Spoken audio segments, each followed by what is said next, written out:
Welcome to the Keep the Faith podcast. I am your host, Tori. It is a beautiful Sunday evening, and I have with me the legendary Miss Sue Ham. Sue Ham, baby.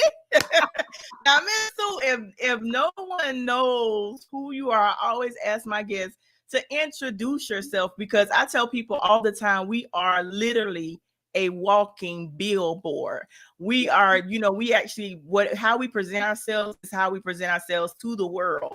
So introduce yourselves for those who don't know. If you don't know, you're gonna find out today. So introduce yourself. Let me just say, first of all, I love the way you say Sue Ham, baby. Oh, man. And thanks so much, Tori, for inviting me on the podcast. I always welcome opportunities to share my story and hopes to inspire the masses to live their dreams. So listen, I'm a hope pusher. I'm a mother of three. I'm a grandmother of one. I'm a Marine veteran, county councilwoman, writer, playwright, actor, speaker, and real estate investor. I love doing many different things. That's the creative in me. And I'm a community activist. So I'm all about education. I'm all about excellence. I'm all about living the best life that you can, rocking this life out before you transition. That's who I am in a nutshell. Listen, and you wear a lot of hats. Now, let me ask you this. You actually been, because how I discovered you was through your plays. Mm-hmm. And let me tell you, like you wrote a lot, but let me tell you which one is my favorite. The one that stuck out to me the most is the play you did on bullying.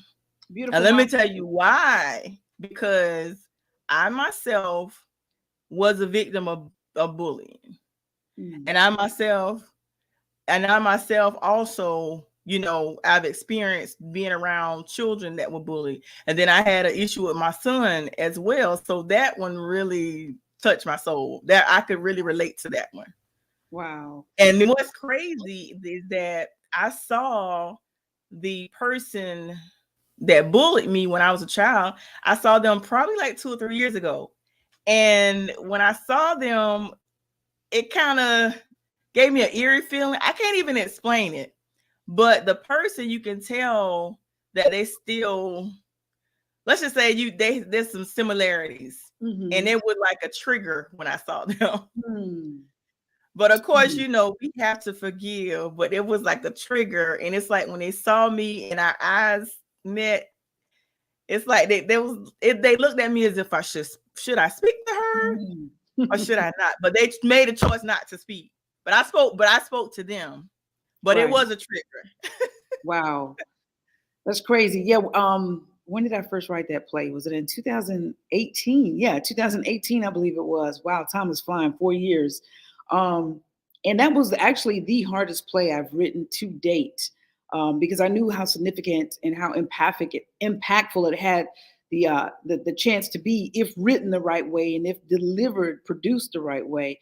And I'm so glad to hear that it was impactful in your life because bullying is real. It happens to children. It happens to adults. Hoorah, Victor White. I see Semper Fi. Hoorah. But bullying is real.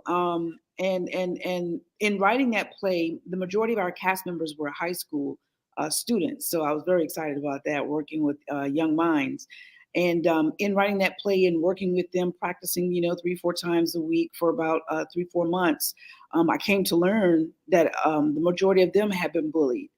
And this play actually helped them to come out of their shell and actually to begin the healing process. And, some of them weren't very vocal in school and whatnot. But after this play, man, people in the schools started looking at them differently because with this play, we did a media circuit. And so I was taking these young teenagers and putting them on radio, putting them on TV, and I just wanted to expose them to that. And so it just happened to be a blessing. It was, for me, it is my favorite play because I feel like it touched young and old alike, male, female, and it definitely made a difference. There were parents that hit me up and said to me, listen, I didn't know my child was being bullied, but after watching the play, they came out to me that they're being bullied at school. So I was like, whoa, that's deep. So wow. Yeah, and maybe I had adults say to me, your play stirred up some things in me I thought I was healed from, but I'm not. And so now Right. I can deal with it. I can face it. I realize I'm not. And so now that I acknowledge that, now I can go and get assistance to start the healing process. So yeah, I'm glad And you came see, out to that one. listen, you just said something there. That's exactly what it was. When I saw that person, it was something that I thought I was healed from and Mm-hmm. realized that I was not. Because I tell people all the time, like, I know me personally, there's sometimes when we don't deal with issues, we can sweep them under the rug. But what happens is it keeps piling up and you start tripping over those things. And then you start to have triggers and you realize that you haven't been healed from it. So Absolutely. that's on point. That's exactly what it was. I realized I wasn't healed, but Mm. I continued. Like I said, I spoke to that person, and I have since. I'm at a place in my life now that I'm able to pray for people instead of bashing them or trying to make them look bad. I just pray, and I ask God to intercede. Right. Something that changed my mind years ago. I'm a big fan of Reverend Ike, and I think Reverend Ike was before his time. Reverend Ike said, um, "You can't pray and wish bad things for other people because that's the kind of stuff that will show up in your life. So when you have somebody that's doing you wrong, pray that they, correct their actions and pray Right, goodness for them. Pray blessings upon them because when you do that, what you're doing is ushering in blessings and goodness onto your life." And I was like, whoa, that's deep because that takes a big person to be able to, pray some good stuff happening for somebody that you really want to, uppercut. You know what I'm saying? You really want to drop right, to the floor. So I was like, woo. And some days I'm there and some days I'm not. And that it's just called being human. But I try to be conscious of just saying, hey, you know what, this person worked my last nerve, this person did this to me, but you know what, I want to pray that they don't do that to the next person. I want to pray that they recognize what they did and correct it, and mhm, I pray blessings for them. And vice versa. I ask, for God to reveal to me, if I'm working somebody's nerves, if I'm just being too extra, so that I can work on me and be a better person. right. Let's see what the Victor says. Victor says, when we were younger, the term bullying didn't exist. This new generation loves labeling life negatively, just like discipline is an abuse. Well, um, bullying, what we call it, bullying still existed. We call it picking, but it was still bullying because if you're picking on somebody and they're asking you to stop, they could be near tears, they're embarrassed. That's bullying. And I get where you're coming from, Victor, because I'm a Marine, and I got thick skin, but everybody ain't got thick skin like me. And I think that it's just like, if someone says stop, no, they teach us no means no. Well, stop means Mhm. stop. So if somebody says Right. stop, leave me alone, then I think we should honor that. Absolutely. Now, today's topic is called walking by faith. And I was Mhm. mentioning to you, what exactly does that mean to you by walking by faith?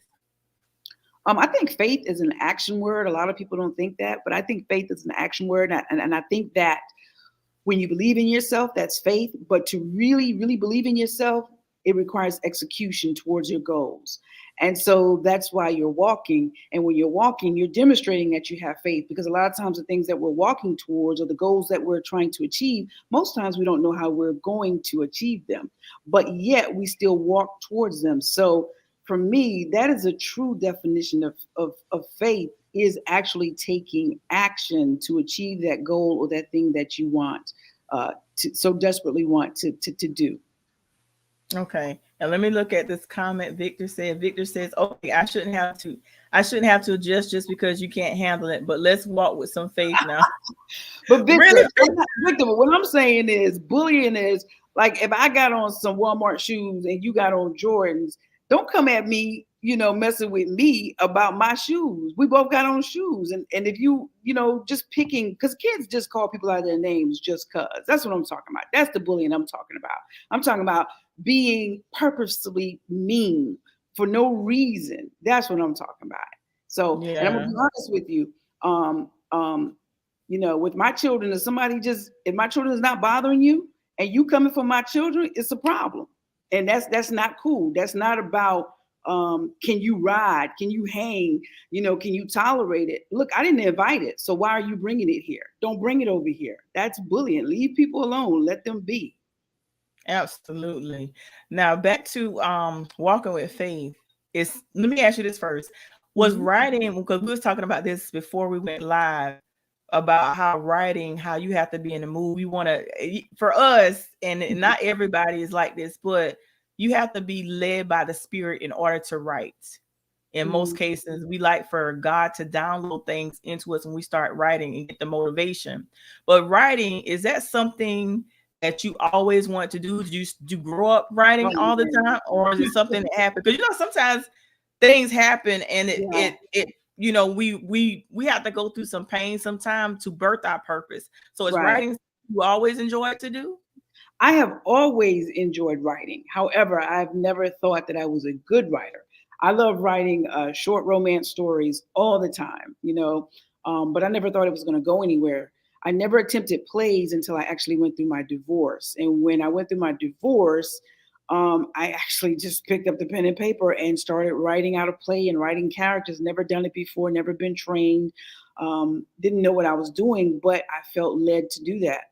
And then after doing it, I was like, man, I like this. I never produced a play, but I was like, yo, I really like this. I like being able to bring the characters that are in my head to life on paper.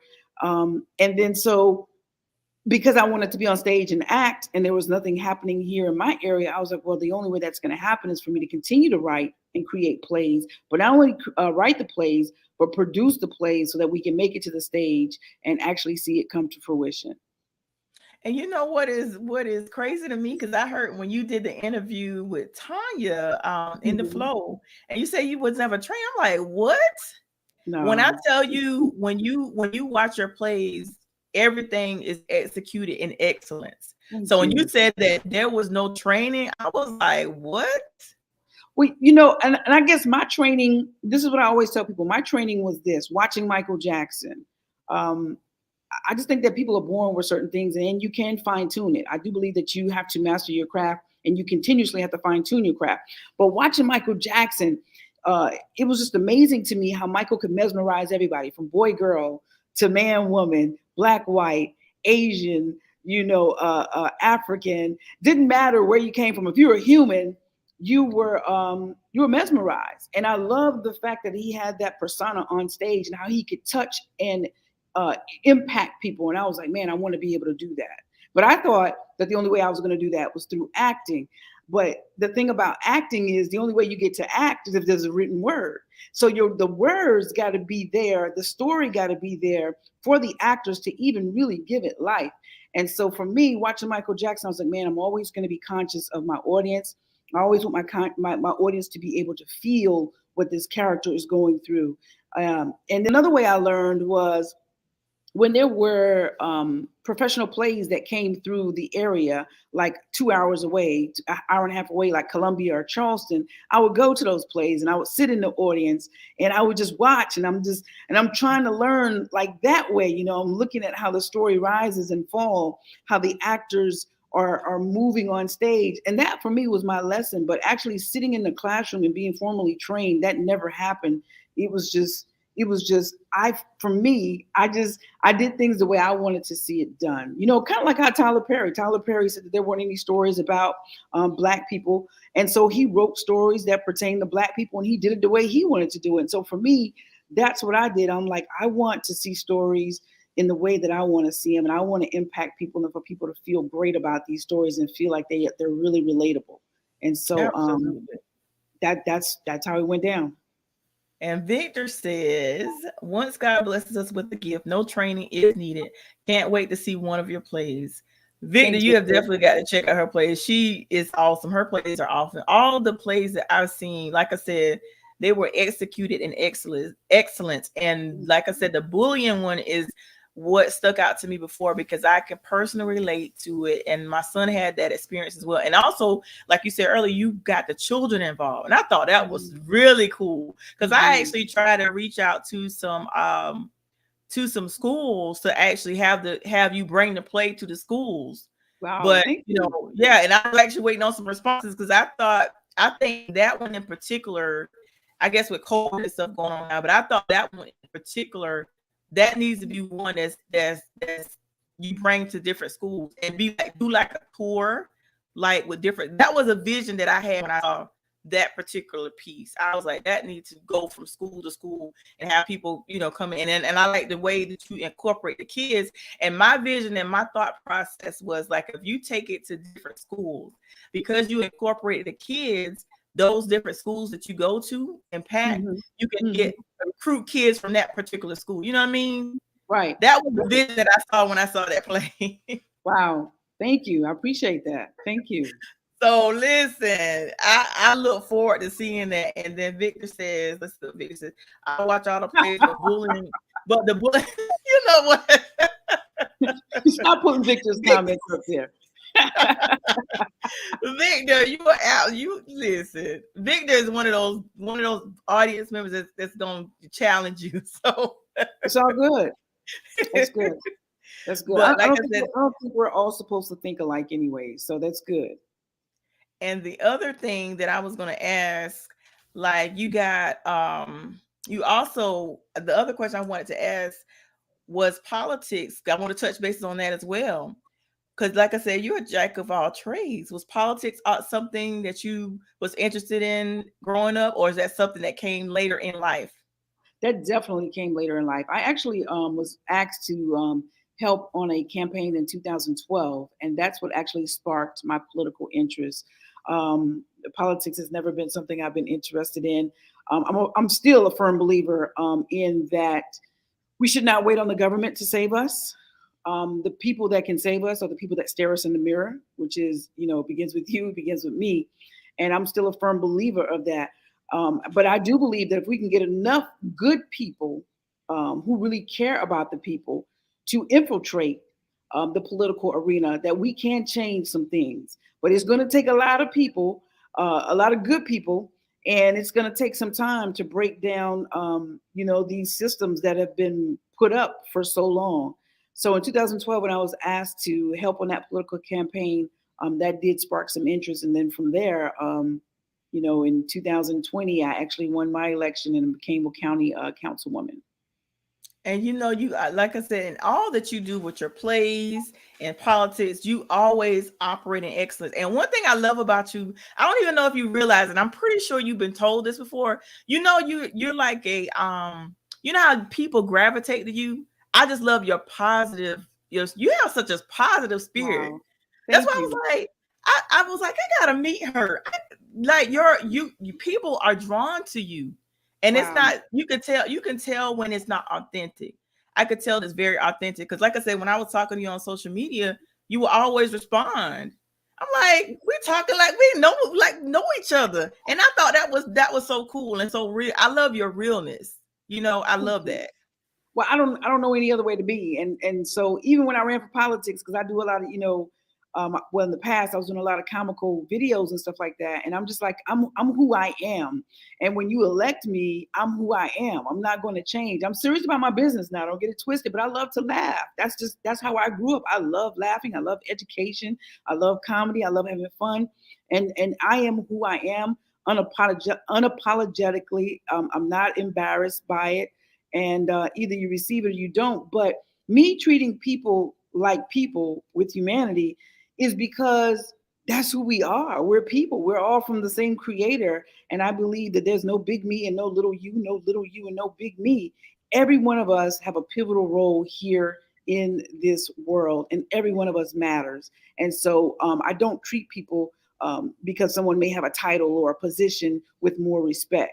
That's not how it works to me. Because when I grew up, when I was going to my Cades Hebron Elementary School all the way up to the 8th grade, the janitors, the custodians meant so much to me. You know what I'm saying? So, and then people nowadays, they look at custodians and they're just like, oh, you're just cleaning toilets. But they were more than that to me. They were people that instilled discipline in us, morals and ethics. They looked out for us. They taught us about manners. And so for me, it was never, ever about money, position, education, or title. It's about who you are at the core. And so if, you got money, you got position, and you got title, and you're disrespectful and you're arrogant, I don't really want anything to do with you. I'll be cordial and speak. But if you're poor, I shouldn't say poor, if you're temporarily without money, let me put it like that, temporarily without money, temporarily without a position of power or influence, and you are arrogant and mean and conniving, I still don't want nothing to do with you. So, I think we all have good in us. It's just, we just, my thing is so much attention is given to negativity. And so for me, one of the things that I try my best to do is shine a light on positivity, because anything negative, it takes off and it goes viral in a heartbeat. People run to it. But when it comes to positivity, it's like, oh yeah, okay, whatever. Right. So I'm just like, yo, positivity is cool, man. It's good. Let's shine some light on that. Right. And you know what was so cool too? When I was watching the interview you did with Tanya, the viral, remember you guys talked about the viral video? Listen. The video. Yes. So you already know I'm gonna ask. Oh no, don't do it. Don't go there. Don't go there, Tori. Don't go there. Don't make me do it. Don't make me do it. Don't make me do it. I was gonna ask what she bebop. But those that don't know what we're talking about, tell them a little bit about that video that went viral with you doing the beatbox. Why, how it actually started and why that. I thought that was so dope. That was so cool. I'm a big fan of the Fat Boys. Okay. I love Dougie Fresh, but I'm a big fan of the Fat Boys. And so that's what I grew up on. And so I've always liked beatboxing. I'm not good at it, but it's something I've always done as, 10, 11, 12 years old. And so this one day, a morning, it's a Sunday morning, I'm in the shower and I'm beatboxing and I'm thinking I'm a rapper. And I was like, you know what? I'm just saying, make a video before you go to church of you beatboxing. And so that's what I did. We were getting ready to get in the car, and I told my friend Maurice, I said, listen, I need you to press record, okay? And I'm just going to beatbox and da-da-da-da. And so I started beatboxing and da-da-da, and I walked off, and I fell down. And that was it. And I posted the video. And so, for about a year or so, nothing happened with the video. I didn't post it for it to go viral. I didn't post it thinking that it would go viral. I just did what the voice in my head said, which was post the video. About a year later, the video goes viral. It's on World Star Hip Hop. A bunch of celebrities are sharing it. And that video is what opened up the avenue for me to get on the Steve Harvey TV show. And so I'm thankful for it. I'm like, yo, it was a stupid video, me just having fun being myself. And I think the lesson in that is when you get an urge or you hear something that tells you to do something, as long as you're not hurting nobody, okay? Because some of y'all get these urges and want to hurt people. Don't do that. But if you get an urge that tells you to do something, or your gut tells you to do something, do it. And so the lessons I learned is to obey my gut. Number two is, even though something is not happening right now, that doesn't mean that something won't happen later in the future. And number three is to always be yourself. You get rewarded for being yourself. And it's not hard to do because you're not being phony. And so for me, being phony is really, really hard. I don't do it. I can't do it. I won't do it. So those are the lessons that I learned with that video. And like I said, it opened up the door for me to get on the Steve Harvey show twice. And I'm so thankful for it. That was so dope. Let me show you what Victor says. He says, no, give us a sample. No. Listen, no. Can we Google the video? Because I was actually trying to find it. Can we Google it? You can. So what they did, because I got this blonde hair, they thought I was a granny. So they was like, if you Google or go to YouTube and put in granny beatboxing, the video will come up. Okay. Granny beatboxing, it'll come up. Or go to World Star Hip Hop and put that, and it'll come up. So okay, yeah. And Victor's awesome. Victor, listen, leave alone. My God! Oh, Victor, you too much, baby. Oh, you know what? Too much. But listen, like I said, this is Sunday. I didn't want to take up too much of your time because it's a Sunday evening and I know people are probably winding down. But I also wanted to mention, because I saw something and I meant to pull the video up before we went live.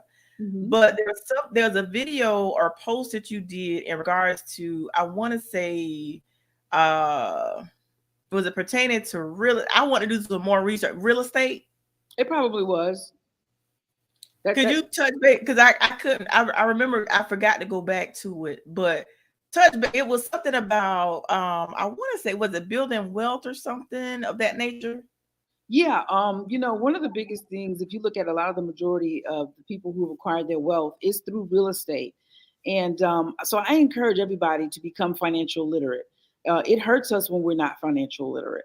I know that because I went through it. I was one of those persons who had to file bankruptcy, you know, and who got everything on her personal credit instead of building business credit. But yeah, I encourage people to look at investing in real estate. Here's a great thing. I love to say this. There's no reason to be ignorant or broke. If you have a cell phone in your hands, there's Google and there's YouTube, which means that you can research things. So therefore, you're no longer ignorant, because ignorant means you do not know. So you can research things, and now you have the knowledge.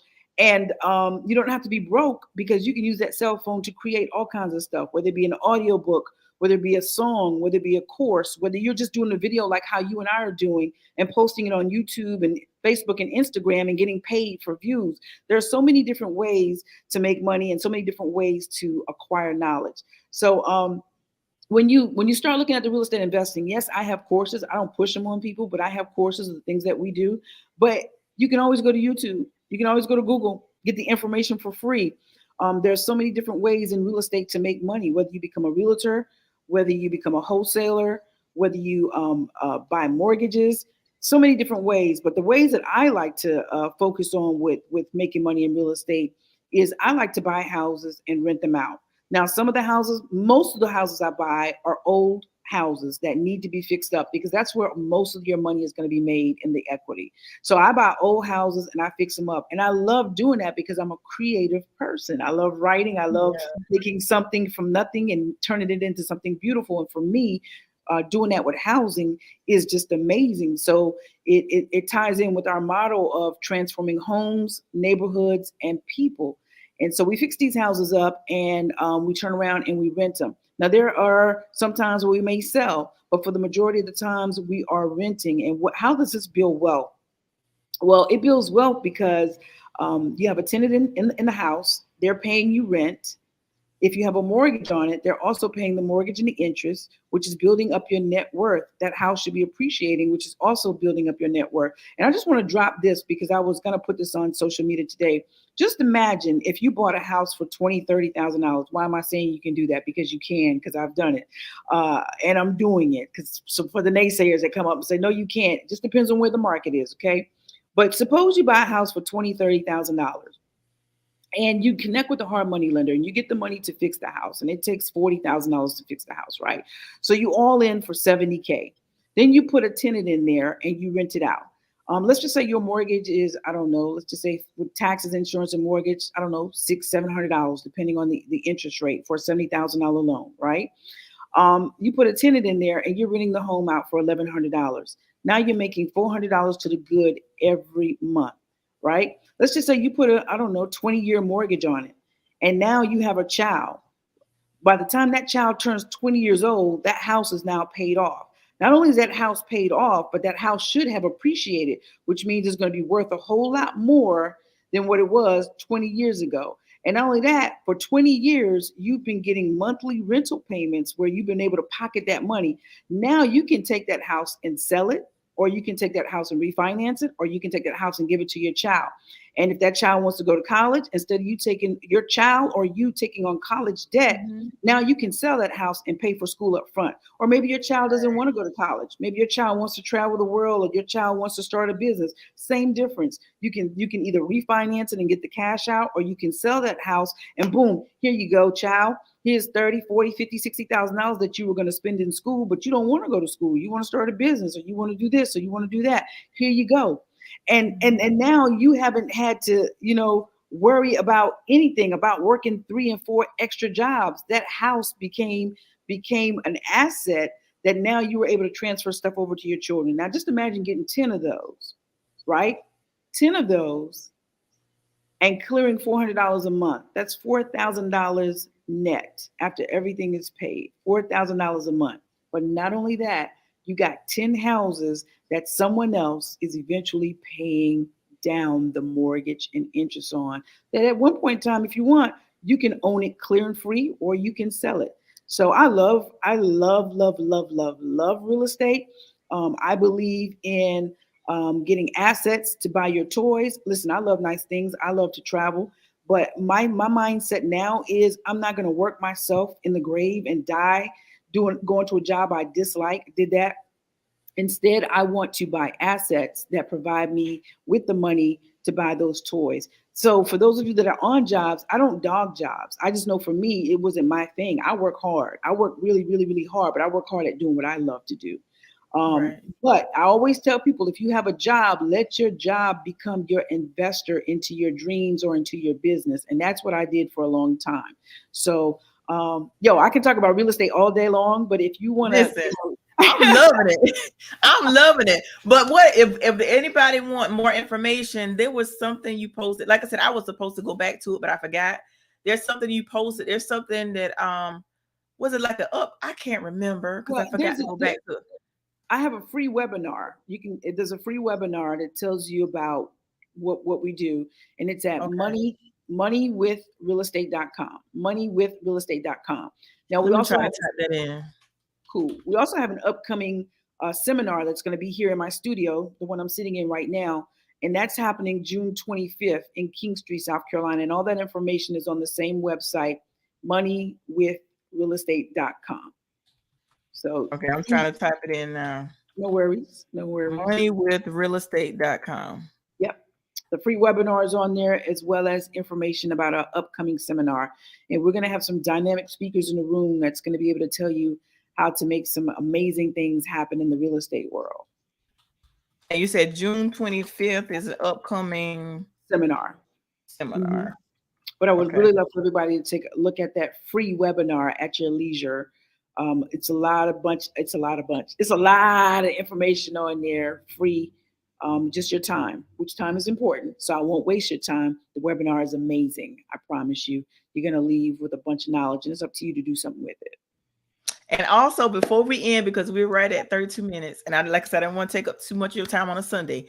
I also, because I'm a big supporter when other people are doing things. Mm-hmm. We're talking about before going live, we can expect a podcast from you in the future. Yes, you know what's so crazy? Is my friend Maurice bought all the equipment for me. It's just me having the time to stop and do it. So I think when this election season is over on June 14th, we're going to go ahead and set it up. But the podcast is coming. You guys stay locked in to Sue Ham. The podcast is coming. And Tori, we got to get you on there. How about that? I'm all for it. I'm all for it. I'm full of some testimonies. I'm all for it. I'm just a phone call away. I'm looking forward to it. And like I said, when you do launch your podcast, let me know, because you know I'm gonna promote you. Thank you. I appreciate that. I'm gonna promote everything that you do, because that's just what I do. I like networking and promoting people. That's my, I love to see people win. And like I said, you just have such an inviting spirit. I just, whatever you put out there is always going to be positive. And that's what made me gravitate to you, because I've never seen you not be positive. And I saw there was something else. I watched your live where you were giving out food. Like, you're always doing something, you're always doing something positive. And I love that. So just keep doing what you're doing. Thank you. Thank you. I mean, that makes me happy. So, and I tell people all the time, you stay blessed because you stay blessing other people. And I'm just like, well, I have a bunch of things that you can't take with you when you leave this world anyways. And I was like, you don't always have to give money, give your time, give your knowledge, give your love, give your wisdom. The intangibles are just as important as the tangibles. And so I love to give, and it's been given back to me like crazy. People have been blessing me. And so it's my duty to bless others. And plus I love doing it. And listen, whatever God has for you, it is for you. And I'm going to showcase it. Ain't nobody take it. I tell people that all the time. People like, I don't want to tell people about what's going on with me. I don't want to tell because somebody listen. I get what you're saying, but if you don't tell people what you're doing, how can people bless you? How can people help you if you don't tell them? And I'm a firm believer in if you believe that somebody's going to take your blessing, then that's what's going to come to fruition because that's going to be your reality. But I believe that what's for me can't nobody freaking take it. And if you take it, then it really wasn't for me because something better is right around the corner, baby. Please believe you better preach that. You better preach that. I want to showcase a little bit of comments before. This is Patricia. She says, "Great interview." Thank you, Patricia. And Lisa says, "I love this." Thank you, Lisa. I love your name, Lisa Journey. Journey was the name of the main character in Beautiful Minds. The play about bullying. Yes. And she said, time is more important. And she also says, amen. Come on now. Yeah, you preaching up in here. Yeah, you gotta we definitely have to collaborate. And I would love to have you back because I'm actually gonna be in the works with doing a panel. Well, I'm not gonna say we're gonna talk about this offline because there's something else I'm working on that I would love for you to be a part of. But like I said, it's a Sunday evening. I want everybody to wind down and relax. And you guys, if you did not catch the beginning of the podcast, make sure you watch the replay. Sue Ham dropped some nuggets. And like even just with the when you were talking about the real estate, that kind of when I saw it, it piqued my interest. Mm-hmm. So that's why I wanted to mention that as well. But you dropped a lot of valuable information just within that. So I'm actually going to definitely check out the free webinar because like I said, when I saw it and then I said, well, you doing it now, there's sometimes you can see something and what other people are doing and it don't capture, but anything you do is always positive. So it piqued my interest. So that's why I wanted to mention it. It really piqued my interest. So I'm definitely going to go on the website and check out the webinar. And I actually get text messages. The other classes that you offer as well. Sometimes I'll get the text messages because I signed up for that as well. Good deal. But listen, thank you so much for taking time out of your schedule. Like I said, we're gonna talk. And matter of fact, we end the live. I want you to hang on a quick second because I'm gonna tell you, what I got coming up. I don't want to put it out in the atmosphere just yet. Gotcha. But we're going to talk about that. But you guys, make sure you share the podcast and make sure you follow Miss Sue because she's always doing great things. And you know what? There's something else that you guys got coming. I saw you in I have to remember to call him by his radio name, Buddha. Y'all got something coming up in June, the Apollo, right? Yeah, but we're gonna have to change the date. So. Oh, really? Yeah, we're gonna have to change the date. That sucks, but stay tuned for a new date. Okay, well, let me know when you guys change the date so I can promote it. Okay, sounds great. Because I'm looking for it. Because I really enjoy the pictures and the lives that y'all did when y'all collab for the bands. Oh man, that was an amazing time. The Merge band here in King Street, they doing some phenomenal things. Matter of fact, they're going to be in Lamar and Wilson will be there as well. I think May 21st, I believe. I got to go look up the flyer. But so that's going to be amazing. But yeah, Buddha is an ultra talented host, energetic, and anytime I can be with that dude, I'm trying to do it. I know that. Listen, both of y'all together, that's awesome. But listen, many blessings with everything that you're doing, continued blessings. And like I said, we are definitely collab in the future. And I would love to be on your podcast. You ain't saying nothing but a word. I would love to be on the podcast. Don't be scared. I ain't never scared. Come on, somebody. Come on, somebody. Listen, Sue Ham, baby. Oh man, I'm gonna have to get that on a soundbite from you. You put some power in that thing. Listen, like I said, I love what you do. You're amazing, and like I said, whatever God has for you, I'm all for it. But like I said, I don't want to take up too much time. We're right at 40 minutes. So I'm going to wrap it up. But I also want to encourage people, if you would like to be on the Keep Faith podcast, you can contact me at faithisnecessary@gmail.com, or you can email me. Did I say email? I'm saying it wrong. Email me at faithisnecessary@gmail.com, or you can call me, is what I meant to say. You can call me at 843-920-8124. Matter of fact, let me play that banner, put that banner up there so you guys can see it. The email address and also the phone number. Now, at that particular phone number, you can actually text me or leave a voicemail, and I will get back to you. Now, if you don't want to be a guest, if you have a topic suggestion, I'm all for it. Just let me know, and I would love to have you on the show or showcase your topic. But I want to thank everyone for watching, and make sure you share the podcast. And like I always say at the end of the podcast, you may bend, but don't you dare break. And always remember to keep the faith in all you do. And it has been a pleasure. You know, I got to say it one more time, having Sue Ham, baby. You guys have a great evening, and we'll talk to you soon. Thank you, Miss Sue. Thank you. You're welcome.